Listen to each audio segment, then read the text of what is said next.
iti nabaybayan, inta sinalwanan, tatlong di mawaswas, daytoy tinapili, aldaw ng buwan gasa,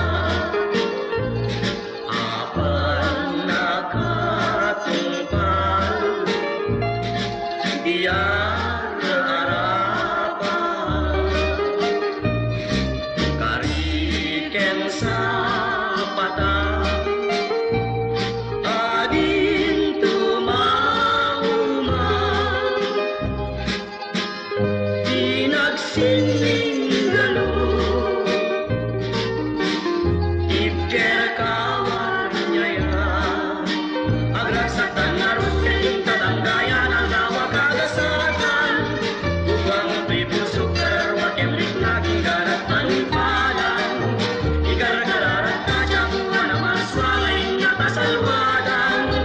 tatapnurat na yung sangit ngayon na yatal daw masangwanan, yawat ko'to'y baging karwakem ritnak nasiksikan jagaywan, pusok di ko tamang raman pribiyat buhayan.